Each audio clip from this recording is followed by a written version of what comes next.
For 43 years, I believed my marriage was unshakable. My husband Arthur and I had built a life that many people admired.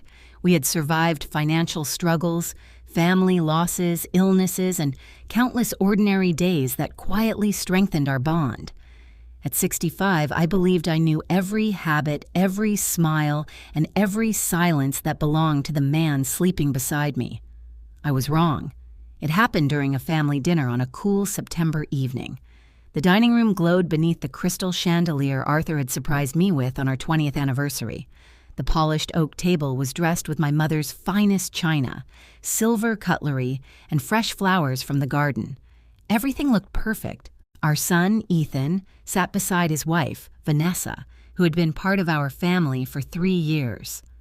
From the day I met Vanessa, something about her unsettled me. She was beautiful, confident, and charming whenever others were watching. Yet beneath that polished smile, her emerald eyes always seemed to be studying people, searching for weaknesses she could quietly exploit. That evening, she looked unusually pleased with herself. She rested one hand over her stomach every few minutes, smiling to herself as though carrying a secret too wonderful to keep hidden. Ethan noticed nothing unusual. He laughed easily, complimented my roast, and chatted about work while cutting his steak with his usual calm focus. Arthur, however, barely spoke. He stared at his plate throughout dinner, avoiding my eyes whenever I glanced toward him. It wasn't like him. He had grown distant during the past few weeks, but I convinced myself it was simply age, stress, or concern about his health. Now the silence felt heavier. "You've outdone yourself again, Mom," Ethan said warmly. "This is incredible." I smiled, although my appetite had vanished. Vanessa dabbed her lips with a napkin before speaking in her sweet, carefully measured voice. "You've always been such a devoted wife, Eleanor." The way she emphasized *devoted* made my skin prickle. "Marriage really is about commitment," she continued, "standing beside someone no matter what happens." Arthur's fork struck his plate with a sharp metallic sound. No one spoke for several seconds. Then Vanessa rose gracefully from her chair. "I have wonderful news!" Ethan's face lit up instantly. "What is it?" She smiled broadly. "I'm pregnant." The room erupted with excitement. Ethan jumped to his feet, wrapping her in a joyful embrace. "We're having a baby!" His happiness was genuine, overflowing from every word. I should have cried tears of joy. Instead, an uncomfortable knot tightened inside my chest. As Ethan hugged his wife, Vanessa looked past his shoulder, straight at Arthur. Their eyes met, for only a second, but it was enough. I saw triumph in her expression. Arthur immediately looked away. Something wasn't right. "Congratulations," I managed to say. Vanessa thanked everyone before slowly walking around the table. She stopped beside my chair and leaned down as though preparing to hug me. Instead, her lips brushed against my ear. In a voice so quiet that only I could hear, she whispered, "I'm carrying your husband's baby, you pathetic old woman." Time stopped. Every sound disappeared. My heart pounded so violently that I thought everyone could hear it. I gripped the edge of my chair to stop my hands from shaking. She expected tears. She expected screaming. She expected me to collapse. Instead, I laughed, a calm, genuine laugh. Then I looked directly into her eyes. "Don't worry, dear," I said softly. "Everything has a way of revealing itself." For the first time all evening, her confident smile faltered. Only for a moment, but I saw it. She hadn't expected that response. Dinner continued as though nothing had happened. Ethan enthusiastically discussed baby names. Vanessa smiled at all the right moments. Arthur barely touched his food. When our guests finally left, Ethan hugged me tightly. "I can't wait for you to meet your grandchild." I kissed his forehead. "So can't I." The words nearly broke me. After the front door closed, silence settled over the house. Arthur stood in the hallway with tired eyes. "Eleanor." He spoke my name carefully. "I know we need to talk." I turned away before he could continue. "Not tonight." My voice remained steady. "I have nothing to say." I walked into the kitchen and began washing perfectly clean dishes simply to keep my hands occupied. Behind me, I heard Arthur sigh deeply before slowly climbing the stairs alone. I remained in the kitchen long after midnight. The whisper echoed endlessly inside my mind. "I'm carrying your husband's baby." Whether it was true or not no longer mattered. One thing had already changed forever, for the first time in 43 years. I no longer knew the man I had married. Sleep never found me that night. I lay awake beside Arthur, listening to the familiar rhythm of his breathing while my thoughts refused to rest. For decades that sound had brought me comfort. Now it only filled me with questions. Was he truly asleep? Or was he lying awake, carrying secrets too heavy to confess? Morning arrived with pale sunlight spilling through the kitchen windows. I prepared breakfast exactly as I had every day for years. Coffee, eggs, whole grain toast cut diagonally, just the way Arthur liked it. Routine was comforting. At least it used to be. Arthur entered wearing a tired expression. Dark circles framed his eyes, and he looked older than he had only a week before. "Morning," he said quietly. "Morning." We ate in silence. Neither of us mentioned the previous evening. Finally, he folded his napkin and stood. "I'll spend the morning in the garden." "You've been there a lot lately." He paused. "The roses need attention before autumn." Without another word, he walked outside. I watched him through the kitchen window as he disappeared among the flower beds. Then I sat alone with my untouched coffee. My mind wandered back over the previous months. Little moments that once seemed meaningless suddenly demanded attention. Arthur had begun showering at unusual hours, claiming he wanted to wash off dirt after gardening. There had been expensive purchases on our credit card from stores I didn't recognize. When I questioned them, he smiled and said they were birthday surprises. My birthday was still months away. I believed him. Then there was Vanessa. She had started visiting during weekday afternoons while Ethan was at work. She always invented innocent excuses. She wanted family recipes, marriage advice, gardening tips. Almost every visit ended the same way. I would walk into the backyard and find Arthur and Vanessa talking quietly beneath the old maple tree. Their conversations always stopped the moment I appeared. "We were discussing roses," Arthur would explain. At the time, I accepted the explanation. Now I wasn't so sure. The phone suddenly rang. It was Ethan. His excitement practically burst through the receiver. "Mom, have you recovered from the surprise?" "I'm still trying to process everything. We're already planning the nursery." I forced a smile he couldn't see. "That's wonderful." "Oh, Vanessa said she told Dad about the pregnancy a week before everyone else." My fingers tightened around the phone. "A week earlier?" "Yeah, she said she wanted his advice because she was nervous." Advice? Why Arthur? Why not me? After hanging up, I remained frozen in my chair. The questions multiplied faster than the answers. Outside, our gardener, Daniel, carefully trimmed the hedges. He had worked for us for nearly a year, quiet, dependable, respectful. He rarely spoke unless spoken to. As I watched him work, another car entered our driveway. Vanessa. She stepped out wearing a light summer dress despite the cool weather. Instead of coming inside, she walked directly toward Arthur. They met beside the rose bushes. From the window, I couldn't hear their conversation, but I could see enough. She smiled. Arthur nodded. Then she lightly touched his arm. It lasted only a second. Still, my stomach twisted painfully.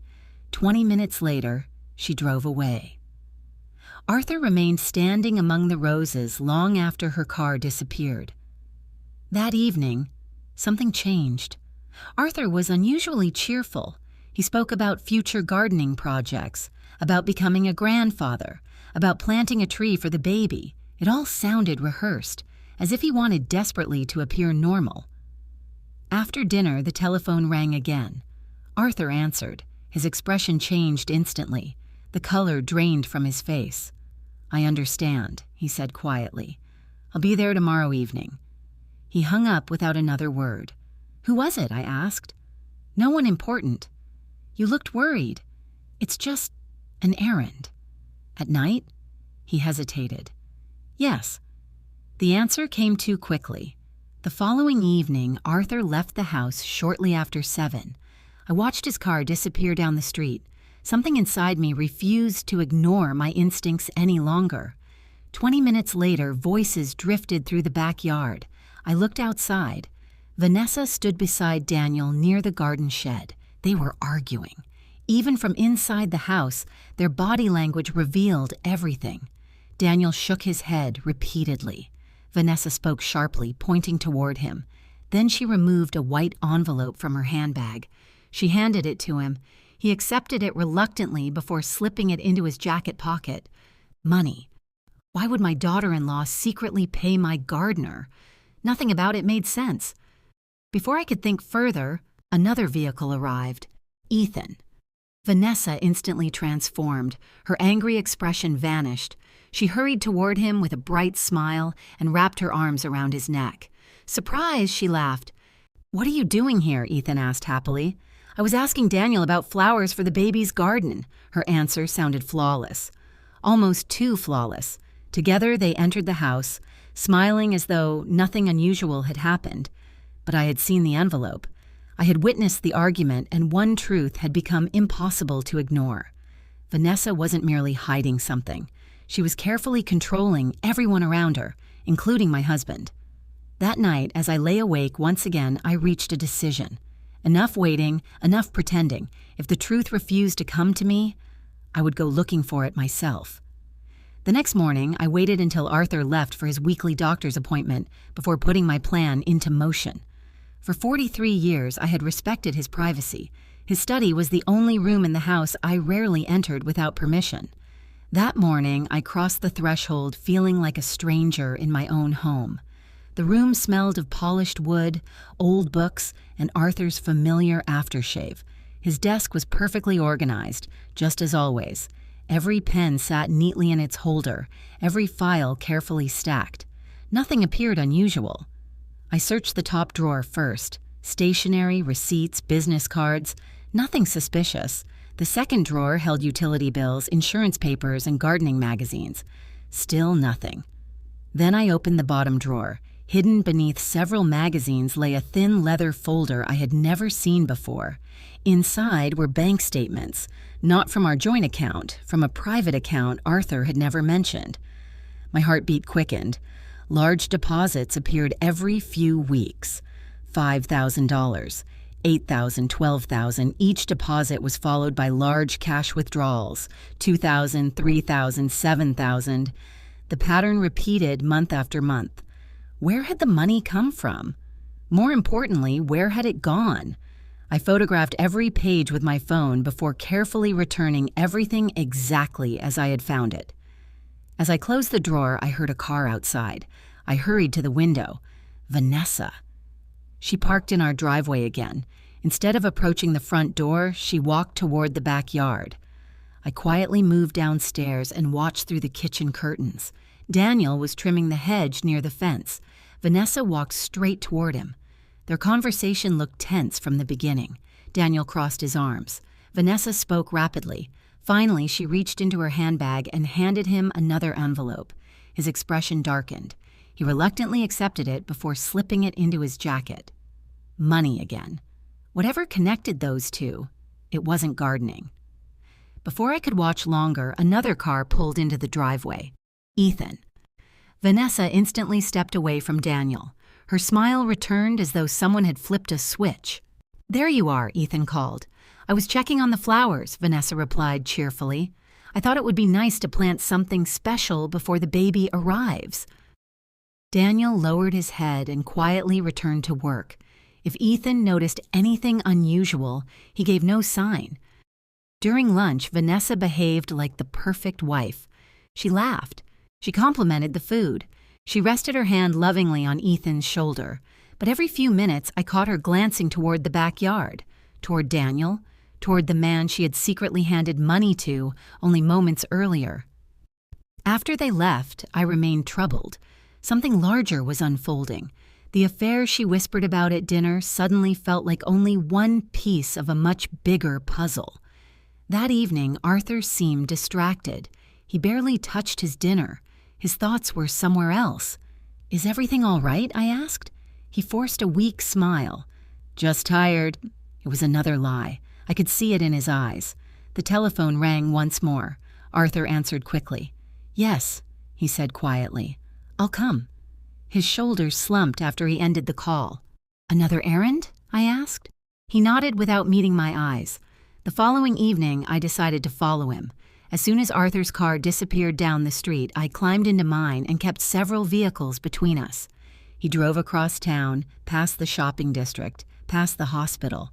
Finally, he parked outside a small office building. There was no hardware store, no garden center, just a modest law office with dark windows. Arthur entered alone. I remained inside my car for nearly an hour. When he finally emerged, he looked exhausted. He sat behind the steering wheel without starting the engine. Then, to my complete surprise, he lowered his head into his hands. Even from across the parking lot, I could tell he was crying. Arthur almost never cried. Not when we lost his parents, not during surgery, not even when our family faced bankruptcy years earlier. Whatever burden he carried was crushing him. As he drove home, I stayed well behind. That night he locked himself inside his study. I heard muffled voices as he spoke on the telephone. His tone sounded desperate. "I've done everything you asked," he said. A long pause followed. "No?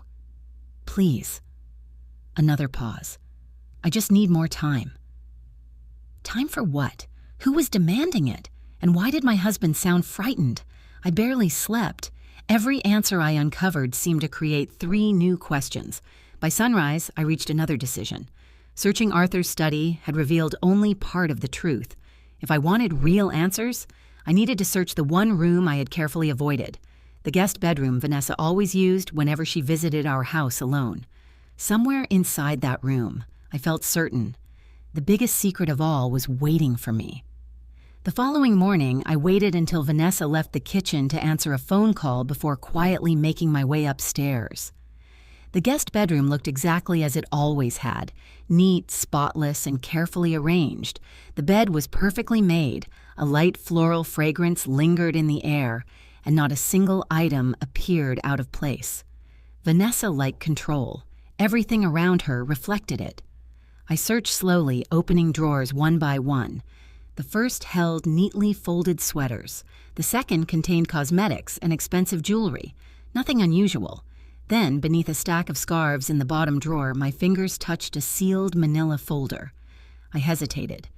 Something told me this was what I had been searching for. Inside were bank documents. Every account belonged to Ethan. My heart sank. There were personal loans worth tens of thousands of dollars, credit cards with enormous balances, cash withdrawals made almost every week. Several applications carried Ethan's signature. Others looked different, almost copied. As I continued reading, another sheet slipped from the folder. It was a handwritten list. Each debt had been carefully recorded. Amounts, due dates, names of lenders. The total exceeded $100,000. I stared at the number in disbelief. How could my responsible son owe so much money? Before I could gather my thoughts, I heard the front door close. Someone had arrived. I hurriedly returned every document exactly where I had found it and walked downstairs just as Vanessa entered the kitchen. She smiled pleasantly. "I hope I'm not interrupting." "Not at all." "I thought we could have coffee." I forced a smile. "Of course." As the coffee brewed, she studied me carefully. "You seem tired, Eleanor." "I haven't been sleeping well. I imagine all this excitement has been overwhelming." Her words sounded kind. Her eyes did not. I placed 2 cups on the table. She stirred hers slowly before speaking again.